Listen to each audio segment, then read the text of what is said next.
even more. Stell Ahero. He was only 16 when he started competing as a dancer while studying. He was a born winner despite growing up as a bullied kid. He made performing his escape from the harsh reality of the world. He did a great job channeling the negative aspect of his life and converting it by winning multiple K-pop dance cover competitions.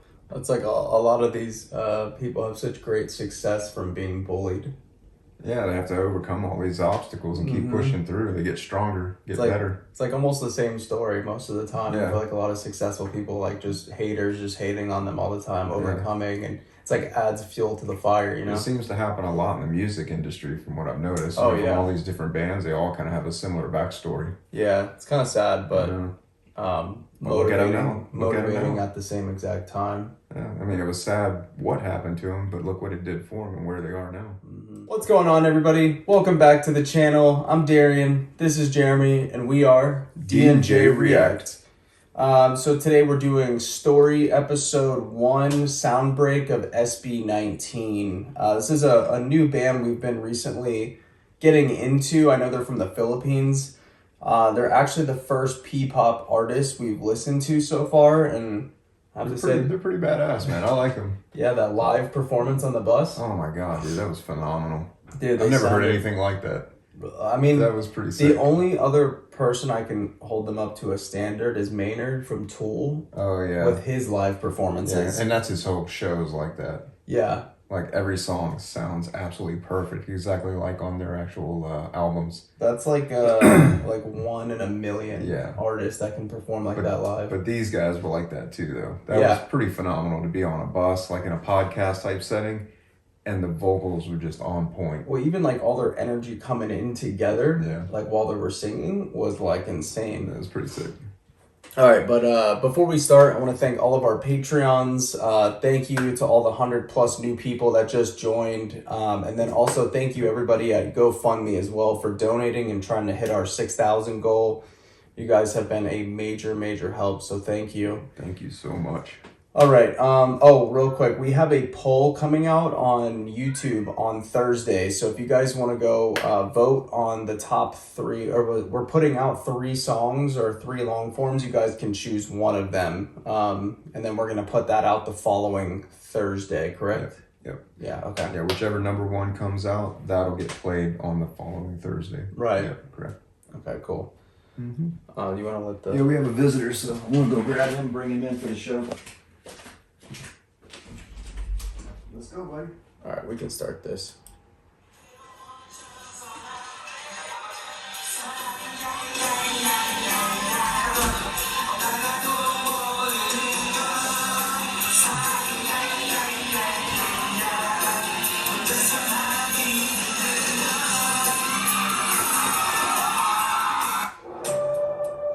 This is called Triple, a group of talented performers and comedians from Korea you probably never heard of.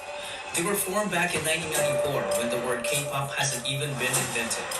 In 2002, one of the members made the biggest mistake of his life, which will change the entire course of P-pop history.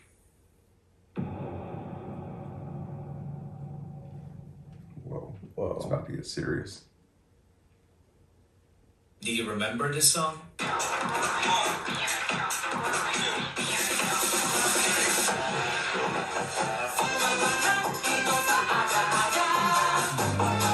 Nope, can't say what it is. Do you remember this one?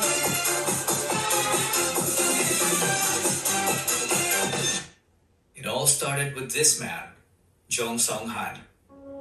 When he left the trio in 2002 to become an entrepreneur, Cult Triple became Cult 2.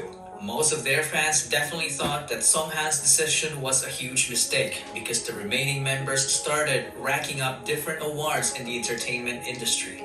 If he only stuck around, he would have gotten those awards too. But this man's decision was final. He used all of his savings to build an event organizing company called ShowBT Entertainment.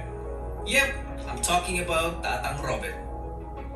Tatang noticed how passionate Filipino fans were during the rise of K-pop, so he wanted to organize K-pop concerts and events that promote Korean and Filipino culture. To make that happen, he needed... I have to say, Filipino individuals that like, you know, K-pop and P-pop are extremely supportive, because the first ever song we did of SB19, I mean, blew up, huh? dude, so many unbelievable. So many like nice comments and stuff. Yeah, in man, it. they were People amazing. being really supportive and stuff. It was kind of nice. It gave us so much background information, like in the comments, to help kind of teach us and educate us. I think we got like almost 800 comments. Yeah, it was ridiculous. I mean, one day. Yeah, we were up for like hours trying to answer all the comments and to try to stay on top of them. It was just like too many coming in too fast. There was just no way to keep up. Right now our channel's small enough to where we can answer every single person that comments, but I wouldn't say it's small. I mean, we literally just hit 10K. 10K subs and the comments. I mean, like you said, we're hitting like 800 to 1,000 comments. Mm-hmm. Yeah, we try to hit all of them, but it gets overwhelming, man. It's really overwhelming trying to answer all of them. Entertainers, a group of young people that will be part of the package of their service as an event organizer. We are talking about people who can do dancing, singing, and even act as servants, like waiting tables and assisting guests. So he held an audition and hundreds of young talents applied. 30 of them passed as trainees. They were then called Nara, which in Korean means country and is the national tree of the Philippines. They went to multiple events together, including the fan meeting event of the K-pop group called Off-Road.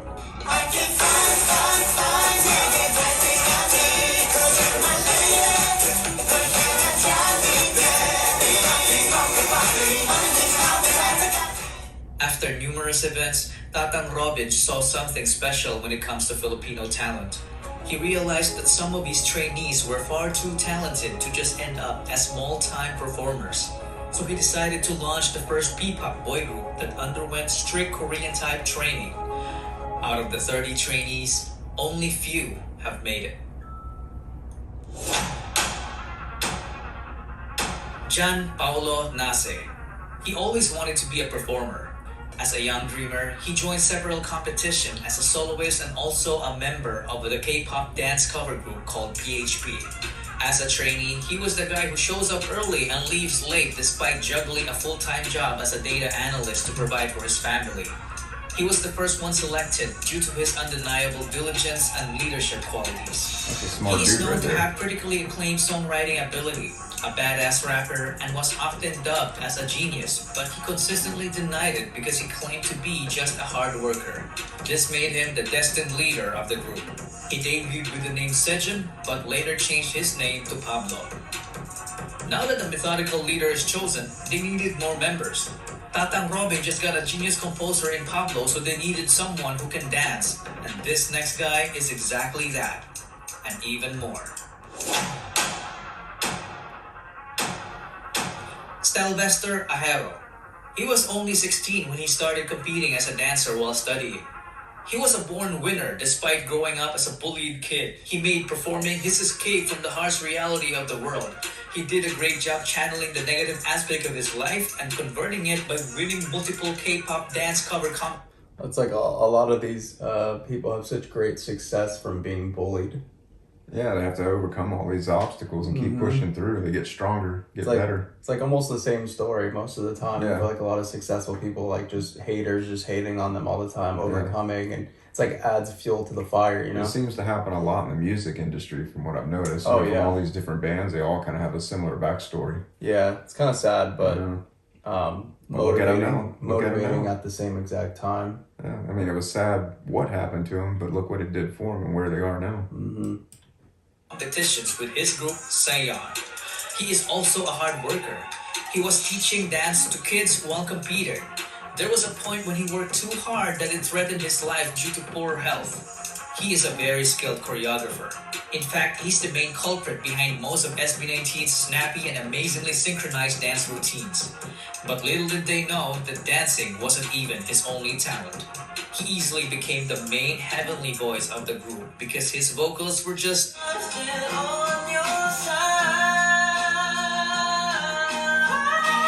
Damn. What? out of this Yeah, world. right? As Stell, the main vocalist, the lead dancer, and choreographer of the group. Josh Cullen Santos became homeless at the age of 16 and it was his decision. Damn. He's had the worst childhood among the other members. From growing up in a toxic environment to being physically abused as a kid by their nanny.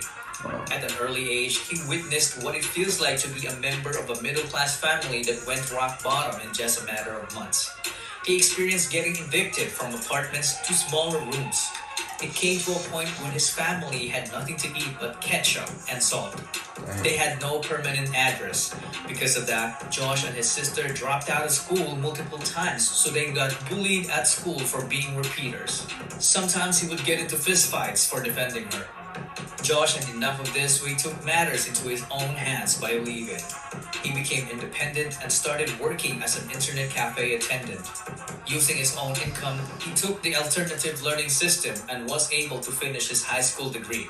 You see that? He's trading on Binance. I see that. Working that crypto, man. Everybody's trading crypto. Clearly Smart had no man. background in performing. Not until he met new friends from the dance community, which led to him meeting Stell and se-eon. They became co-members and went on to win numerous K-pop dance cover competitions all over Asia. They even met BTS during one of their winning runs in Korea. In a way, Josh was saved by Stell after trying so hard to save himself.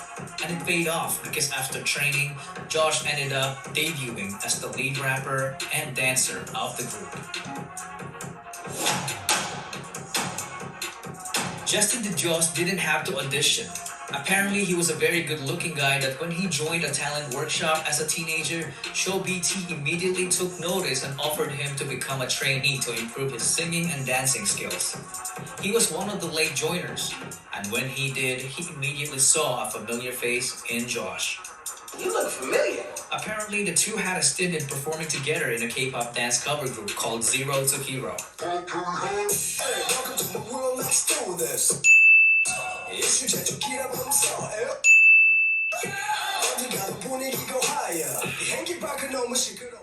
So Justin as well wasn't new in the world of performing. He auditioned to be a part of the televised Pinoy boy band Superstar show, but he didn't even make it to the live auditions. Perhaps it was fate. He didn't have great singing skills at the time. It was only when he became a trainee that he improved astoundingly in the vocal department. He went on to finish his college degree in multimedia arts while training, which earned him a skill in filmmaking. He then got selected to debut as the main visual, the sub-vocalist, and the creative director of the group. He was the would-be director behind the record-breaking P-pop music video, What, and More. But that's a story for another video. At this point, ShowBT seemed to have completed the group. 4 members in a P-pop group, a nice even number. 2 rappers and 2 vocalists. They were perfectly balanced, but they felt like something was missing. Perhaps someone was missing. Someone who could take this already great group of guys and push them to achieve the next level, the extraordinary level. Someone so naturally gifted that he could stand out in the presence of the already talented group of young artists. This venture that Tatang Robin took needed an apex, so he started the online auditions. When Josh heard about it, he was like, I know a guy.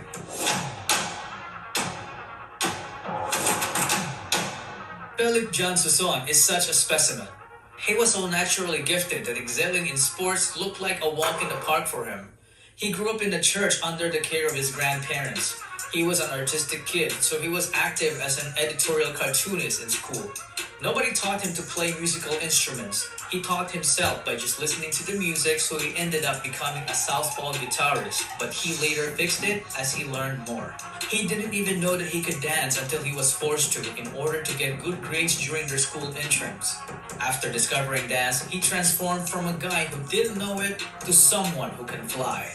Because of his raw talent, he ended up teaching dance to the entire school and continued on to form a K-pop dance cover group called Amigo 7. That's actually really impressive, dude. It's pretty amazing, man. Yeah.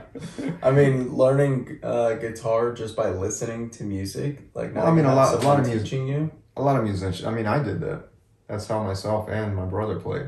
Really? We would just put headphones on, we'd listen to it, we'd play to it, and you know, after probably 6-7 times of playing, you have it down. I mean, Yeah. I don't know. It's just I don't play I any can hear it. instruments, I can hear it in my mind. I can see like what I'm supposed to do, and I can just play it. Right. Dude, that's I don't know, to me that's crazy because like I don't play instruments, so the fact that you can just listen and then just I think it's more impressive for people that read music, like have sheets of music and they can read the notes and play. Like when I was in school, I was in marching band and they always had us try to read, and I was like, I could get bits and pieces of it, but it never really connected. But I could hear what everyone was doing around me, and I could piece it together and make it perfect. it's kind of crazy how many languages there are, right? Just for regular languages of speaking, and then there's music language, yeah. which is like crazy that somebody made up a language for sound. Yeah, for right? music and instruments. And then coding for computers. For coding, like, yeah, AI and all that kind of crazy, stuff. bro. Like, it's wild. It's amazing what we can do as humans. Apparently, his group gave Josh's group so much trouble during their early competitions because they were very good rivals. So he decided to recruit him. But Philip was hundreds of islands away and didn't have the money. What did Josh do? He shelled out for his plane ticket. With nothing else to lose, Philip went and left his previous life in the countryside. He then trained with the boys and officially debuted with them as Ken, the main dancer, the bass vocalist, and the lead rapper of the group. One thing to note is that they were an unlikely bunch because they wouldn't have met each other if Tatang Robin stayed with his already successful group in Korea. Justin failed his first audition, so he didn't even bother to audition again because he thought he wasn't ready. And Josh wouldn't have attempted to recruit Ken if ShowBT's training program didn't even exist. And that, ladies and gentlemen, is the butterfly effect. When a small and seemingly insignificant occurrence has a rippling effect through time, leading to a consequential event sometime long after the initial event, or as Google would put it, a phenomenon whereby a minute localized change in a complex system can have a large effects elsewhere. Tatang Robin's so-called mistake back in 2002 led to forming the future P-pop Kings. In 2018, it is kind of crazy how just one minute detail on life has just a massive ripple effect throughout everybody's life. Oh yeah. It's kind of crazy how that works. SB19 was formed. The name of the group was carefully picked. The number 19 is the sum of Korea and the Philippines area code digits 82 and 63. So 8 plus 2 plus 6 plus 3 is 19. SB doesn't only mean ShowBT. It is all about their ultimate goal for Pinoy sound to break into the music industry, which is fearlessly represented by this phrase: Soundbreak. So Soundbreak is SB19. I guess, yeah.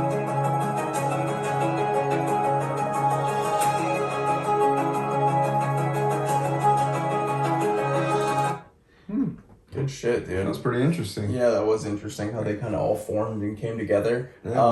I don't know if you guys saw, but there is a part 2 to this, which we're going to jump into right now, which will come out the following week of this video. So whatever, this is going to be on Wednesdays?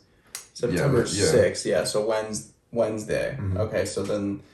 It'll be the 13th. 13th, right? It'll be the next one, yeah. Okay. Yeah, Wednesday the 13th. Yeah, will be part 2 of this. Cool.